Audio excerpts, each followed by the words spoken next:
Howdy, listeners. How are you today? Oh, Nicole's joke is so good she's already laughing at it. Yeah, okay, I am. Because it took a minute. It was a bit of a slow burn. I read it and I thought that's a bit shit, but I've changed my mind. Warwick, I'm a bit sad that it's Tuesday. Oh, why? Well, this is not going to work, actually. I needed somebody else to be saying the other role. It's okay. On the bright side, 3 days ago, it was a Saturday. It takes a minute, but you'll get there. Welcome to the Tradies in Business podcast with your hosts Warwick Bidwell and Nicole Cox. Divert your phone and grab a brew as Waz and Nic unpack tips, tales, secrets and stuff-ups from guests both inside and outside your trade, helping educate and inspire you to break the cycle of gut-busting and money stress and create a true trade business. I'm not getting there. Saturday. Tuesday, 3 days before is Saturday. Oh, my God. No, I'm not getting it. Right, I'm going to find another one. Hang on. I'm going to need people to start submitting jokes. Whoever invented air conditioning must have been really cool. Boom, boom. That was. I thought halfway through that, Coxie, okay, I should probably just press stop and we'll start again. And then I thought, no, this is actually funnier. That the joke. I don't get the joke. It's Saturday. I'm upset that it's Tuesday. And then Dad says, it's okay. 3 days ago, it was a Saturday. Yeah, okay. No. Sadder, like, and then as you said, it sounds a bit like Saturday. Saturday. That's the problem with me being a stickler for grammar and pronunciation and stuff, because I just corrected it naturally to Saturday. And I'm like, what's funny about Saturday? It's a Saturday. Right. Thank you. Is anybody else groaning? Does anyone have a headache listening to this? It was a waste of 2 minutes. Is anyone wishing we'd just get on with the free content? Well, you know what? That's the price you have to pay, listeners, for getting free content from us. You need to sit through our self-indulgent joke starts. As Warwick bullies me, clients will know what this is about. Because I don't do grammar the way he wants me to. Here we go. The way I want you to. Yeah. Well, you can go and talk to Webster's dictionary about that, because I didn't make the rules. All right, listeners, we're not talking about words today, fortunately, because Coxie and I may have a partnership split over this. Could be. You might be listening to different hosts on the podcast. This morning he's corrected me on my grammar because he doesn't like the way I enunciate words. So we might be coming in hot and hard to a big split here any minute. If we continue down this pathway. So we're going to change it up and talk about something way less controversial, Coxie. We're going to talk about numbers. Probably pretty boring, actually, but essential. I think people argue more about numbers and have more stress about numbers than they do about grammar. Nobody corrects me about my enunciation but you. So I would agree with you. Well, if we're going to keep score. Yes. Hey, there's my segue. Okay, so business is a game. This is how I look at numbers, Coxie. Business is a game, and like any game, most of us like to know the score, right? If you're listening to this and you watch footy or netball or even swimming, anything, any sport at all, two flies, climbing up a wall, it's all about a measurement. It's all about keeping score. And that's how games are won or lost, is about your score, how much weight you lifted, how fast you ran, how many goals you scored. And so business is a lot like that. There's a scoreboard. The problem is for many business owners, they don't look at the scoreboard. They don't even need do you want to correct my grammar? They don't even know what numbers should be on the scoreboard. So, just for reference, listeners, Coxie is sitting here shaking her head at me. I'm pretty sure I'm getting mum eyes. Oh, yeah. You'll know about the mum eyes. And the pursed lips. So I'm going to start behaving myself. Definitely, that's an analogy that I like to use, is that idea of keeping score in your business. You should not keep score in your partnerships, in your relationships, definitely not with your podcast co-host. That is dangerous. But in business, and I said but knowingly, in business, keeping score is really, really important. But what the heck goes on the scoreboard? What are the stats we should be looking at? Maybe That's a this big is question. the confusion point for many. Everybody knows that they should understand what their cash flow looks like and have a indication of what it might look like over the next month or 3. But I don't think that they think about some of these other numbers and the effect they may have, A, on business, and secondly, on the choices you make around your business, because all choices should be made based on data instead of gut feel. If I had $1 for every tradie that gave me a stat or an idea around the way business is going via gut feel, I wouldn't need to work anymore. I'd be very wealthy and I could retire in the Maldives. And instead, there's some really simple, we've got 6 that we like to talk to our tradiepreneurs around. 6 really simple numbers. They're easy to gather. They're actually not hard at all for you to find. And then take a look at the trends that come with them on a monthly basis. You can even do it weekly if you're so inclined. And they give you great indication around what choices you then need to make in your business. So we're going to talk through those 6 today in no particular order, because one is no more important than the other. These are just our favorite 6 that we know can help you understand far more about your business. I'm probably going to start with the most ambiguous one of all, and that's productivity. Productivity is pretty chunky. This is a bit prickly, this one. It is a bit prickly. It's often hard to measure depending on the style of business you're in, and yet there will be a way to measure regardless of the business you're in. So quite simply, if you have allowed 4 hours for a job and they take 4 hours, fantastic, productivity's looking pretty good. If they then take 5 or 6 hours, we've got a productivity issue. So for your business, we need to find ways to measure that. Thinking about the charge out hours, how many hours can you book out on a weekly basis for your team member? Remembering that nobody can run at 100% capacity. I can't. Can you? I'm not going to be a smart ass. No, nobody can work at 100%, at least not for sustained periods of time. No, you can be 100% productive in a short period of time, and you can't do that all day long. That's right. And so I think we need to be quite realistic about what we expect from our team members. Gold standard for me would be about 80%. I think 70% is realistic. So if they're hitting between that 70 to 80% productivity rate in a day, then I think you're doing really well.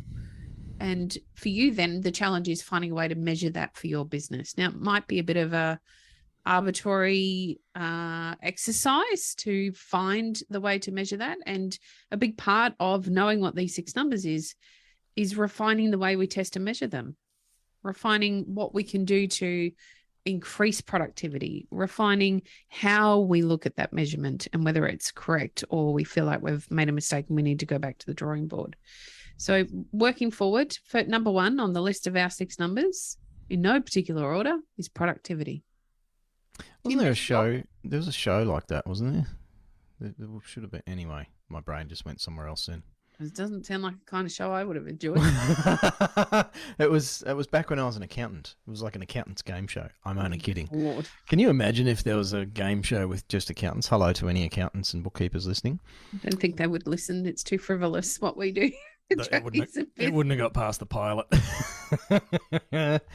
Yeah, productivity's a clanger, Coxie. I'm going to jump in and grab hold of one of my favourites, which surprisingly has nothing to do with money, and yet it has everything to do with money, and it's conversion rate. Yeah. I love this one because it's multifaceted. Yeah, there's 2 numbers here. Yeah. So conversion rate, most of you know what this one is, listeners. We're talking about how many quotes turn into jobs. And this one's pretty funky because in calculating your conversion rate, you actually need to record more than just one number. It's not like productivity where you just record productivity. To get your conversion rate, it's actually the product of knowing how many inquiries you're getting. And I love that one because of what it means for your marketing and your understanding about your client avatar and all these other things.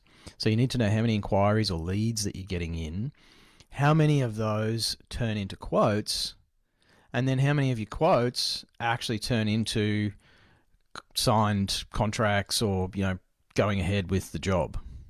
Customers. So why recording leads is really insightful, especially in this market that we're coming into, is it's a great litmus, which is the little piece of coloured paper that you dip in your wee to see what the pH is. It's a great test of what's happening with your marketing, what's happening with your market. Are your number of inquiries going up, going down? Are they steady? And then when you look at that sort of two-step conversion rate, how many inquiries turn into quotes versus how many quotes turn into jobs, we see some clients that have a great conversion rate from lead to quote. In fact, we were talking to one of our tradiepreneurs just this week, and 100% of their inquiries get converted into quotes, which sounds good. You might think, well, that's awesome. Everybody that inquired, we went and did a quote for. The problem with that is the conversion rate from quote to customer was rather low. I won't share the number, but it was less than 20%, but more than 10%. So it's pretty low. Now, you might think, well, but they're doing heaps of quotes, so that's great. Now, the problem with that is, and think about your own business as you listen to this, how much time does it take you to do a quote for somebody?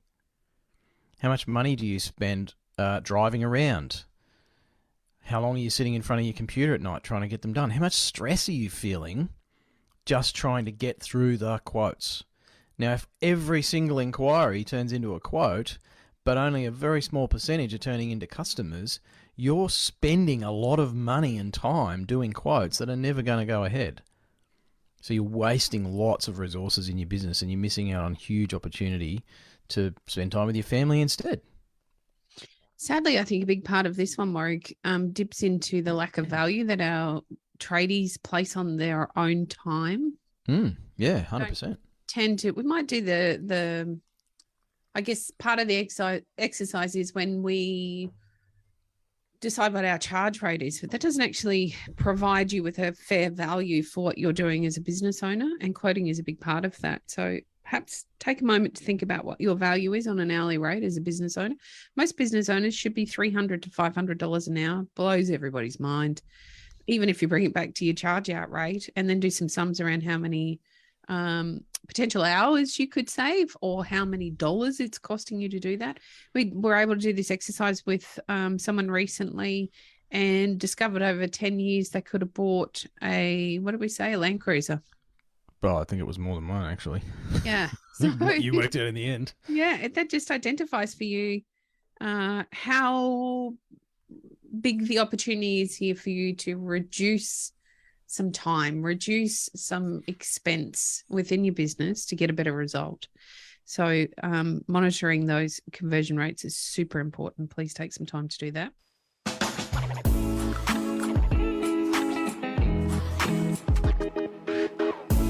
Hey, tradies in business, Waz here. Sorry to interrupt your listening pleasure. I'm joined by Coxie, of course. Hello. You may not know this, tradie or tradie wife or whoever you are listening to this program, but we're business coaches. Oh my gosh, that feels weird to say. But we do actually work with people just like you to solve a bunch of problems. And we have this fantastic program called the Tradiepreneur Program, and that's how we do it. And we do it with a wonderful community of trade business owners who are all trying to fix or improve or change things to progress. Things like getting behind on quoting, Coxie. Feeling overwhelmed, behind on your invoicing, feeling really stressed or frustrated about the money stuff. Sometimes you can pay the bills, sometimes you can't. What about staff? Oh my goodness. Oh my gosh, staff. Trying to get them to do what you want them to do, if you can even find them in the first place. There's so many struggles. And we've seen clients tackle these things in their trade businesses in quite a short space of time, to be honest, during the program, and recruit staff at a time where everybody was saying you can't get good staff. Improve their quality from their team, collect their debts much more quickly. We have about sessions. Getting tips? Yes. Getting tips, yes. So people customers rounding up the invoice by hundreds of dollars because they're so happy with the sales process and the experience of dealing with the trade business owner and their team. So some amazing stories from our clients. But, as they say in the commercials, don't take it from us. Hear what some of our clients have to say. Coming into Christmas, we are not worried about money. We've got enough money in the bank to pay everybody's leave. There's work booked in for the new year. And for the first time in a long time, we'll be having 3 weeks off and not worrying about the business. That's probably the biggest win of all. Using the cash flow forecast, I've been able to look into the future and see where I'm going to be situated financially. And it's actually started to have a huge bearing on whether or not I make purchases. By far, one of the best things about working with Nic and Waz are the other businesses that are working alongside them. It is amazing how empowering it is to be working alongside like-minded people who have similar goals, similar troubles. We can all relate to each other, and everybody helps everybody out by figuring out problems with you that they may have faced previously. Everybody has solutions and constructive feedback, and it's an incredibly friendly, warm, welcoming environment, not threatening at all. From every job, I know that I will get a sustainable wage that's industry leading. I can have at least 10 to 20% profit, and I can pay taxes, super, all of that, and I do not have to question whether or not I can because of the way that it's been built, and that is thanks to Traders in Business and what they've taught me and what I've learned. So there you go. There's some real people. We did not pay them to say those things. And I think that sounds a lot better than Coxie and I reading them out. We really would love for you to check out more about how you could take your trade business to where you would like it to be. Surely you have a vision of what things could be like or what you wish they were like on a day-to-day basis, whether that is reducing stress or actually making more money. Maybe it's spending more time with the family, taking more holidays, having the choice that you really wanted when you started your business instead of this beast that seems to be there for many of you listening to this program. So if you want to find out more about how we do this through the Tradiepreneur program, Coxie's going to tell you all about it. I'm actually not. I'm going to be really secretive and keep all of our magic up our sleeves. What I would like you to do, though, is head on over to tradiesinbusiness.com.au and you can learn all about us, why we do what we do, and how you can work with us, what that actually looks like. There's a whole bunch of free stuff there for you to download, lots of options. We've always got new stuff going up onto the website and a great place for you to learn a whole bunch more about how you can work with us. You can even book a 15-minute chat. For free. For free. That's how abundant we are. So head over to the website, check it out, book a chat with us, and we'd love to find out if you'd be a great fit for the Tradiepreneur community and start hanging out with some of those people that you just heard from. I'm going to come in now with cash flow. Ugh. It's horrible. Yay. I'm just going to go make a coffee. Yeah, please Can you do this bit, Coxie, and I'll be back in a minute? I'm really not going to talk that long about it. All I'm going to say is on a monthly basis, you should be measuring whether your cash flow is in a positive or a negative so that you can start to look at all of these numbers together to drive trends and understand what those trends are for your business. It means that we have lots of businesses, for example, air conditioning businesses that don't do particularly well through winter. It's very challenging for them. And so understanding some of these numbers allows us to build out some advertising campaigns or some structure around some subscriptions for cleaning, etc., so that they maintain that positive cash flow through the busy month. You've thrown me off my game now and everything's coming out of my mouth wrong today. So the opportunities trying to be there silent, Coxie. for your business are that you can monitor your cash flow as a positive or a negative. Where it's negative, let's look at where it's going wrong. Some of the other numbers will help you stop at Warwick Bidwell. Where it's Come positive, on, you can do this, Nicole. where it's a positive, you can again evaluate and take a look at why are we doing so well at the moment? What's contributing to this current positive cash flow? And can we duplicate that moving forward? I really don't want to talk anymore now. And now I feel really self-conscious, like, wow, I can't remember the last time I corrected you, so clearly I'm an ass.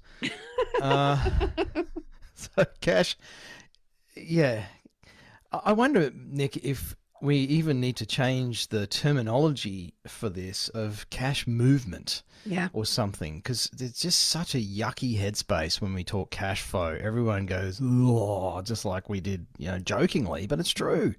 Everyone has such an awful feeling about cash flow. It's just the up or down, the wins and losses. It's no different to the game, right? If you go back to my game analogy, because I happen to think it's awesome. If you're a gambler, if you're a sports person of any kind, if you watch your kids play sport, it doesn't matter. It's just about the wins and losses. And so it's just measuring that so you can see, okay, well, is next week looking like a win or a loss in terms of our cash? Yeah. And this is the cool thing, right? Imagine if you went into a football game being able to predict whether you were going to win or lose that next game. That's really what this whole cash flow caper is about. You get to see what's happening in next week's game before you play it, so you can change your strategy this week and hopefully make it a win instead of a loss. So anyway, there'll still be some negative headspace around it, listeners. There's lots of resources to help you with cash flow, cash movement, whatever you want to call it. It's just about your cash. You got to look at it. Cha-ching. Unavoidable. So you okay if I tackle the last two together, Yeah. Coxie? They do go hand in hand. It does probably make more sense for people. And we talk to lots of trade business owners, and they get often very confused about gross profit and net profit and which one's which and what should be in them and what should I be aiming for. Probably one of the most common questions we get asked by our tradiepreneurs, and I'm actually starting to enjoy coaching them around this particular question, is, well, what percentage profit should I be making in insert business type and area here? And there's this idea that there is a correct gross and net profit percentage for your business type. My opinion, and it's only my opinion, listeners, is that there is no such number. It's all down to your goals. So gross profit and net profit, get to the point, was what the hell are they? Gross profit is the big one. Gross in Latin means big. So think of that as the big profit. That's job profit. Gross profit, job profit, it's the same sort of thing. It's essentially how much money are you making after you take out your materials and your subbies costs. That's it. It's the one that happens up the top of the P&L. So if you look at the first profit line, you'll see that on the financials you got from your accountant. You can find the terms gross profit on there. That tells you how good you are at actually making money off your jobs that you're doing for clients. Net profit is all the way at the bottom of the profit and loss. It's commonly referred to as the bottom line for that reason. Net, it's net of everything. It's after everything else has been sorted out of the fishing net, if you like. I think Coxie used that analogy recently with our clients. And so it's what's left after you've paid for everything else. Super, equipment purchases, rent, fuel, you name it. Insurances. I think I said that twice. So net is after everything. And it's going to be a much smaller percentage. And you, as a rule of thumb, you want to make that number bigger. Gross profit, you want to make that number bigger. It's like, what's the right percentage? Bigger than it was last year. Because for many businesses, they aren't getting paid what they're worth in terms of profit. They're not making enough money on jobs, and they're not making enough money for themselves after all of their running costs. So the right percentage for you is probably to track it to start with. And as Coxie said earlier, getting that baseline and then looking at it every month. It's like, okay, well, if our net profit was 7% last month, let's look at our overheads. Let's look at, can we trim some stuff? Let's look at our productivity and our pricing, which are two key ones. We talked about productivity earlier, to push that to 8%. Because imagine if we made $8 out of every 100 instead of 7. You don't have to work any harder. You just need to actually look at how much you're charging, how you're running your productivity, even the sort of clients that you're converting from your quotes, all contributes to these two profit figures. And really, they're the penultimate numbers that make all the difference in your business game. I would like to wrap up this episode with talking about the comparison game. We're talking about games. Let's talk about the comparison game. One of my favorite quotes is comparison is the joy thief. And we talk about this a lot in terms of social media, etc. I see a lot of it on social media. I don't specifically. However, I'll use myself as the example. Try to hold myself to the standards of what I see on Instagram, for example, where all I'm seeing is the highlight reel. I'm not seeing the crap that's going on behind the camera or behind the scenes. And I think as business owners, we tend to want to compare ourselves against our competition or others that are playing in our field. And that's never going to give you an indication of where you and your business need to be. This is a solo game. It's about you and your business, not about the others in the field, because each business is individual. And if you start to base how well your business is running based on what another business is doing or what they're charging out or what their profit margins are, it could lead to your downfall because it's not indicative of where you need to be within your business.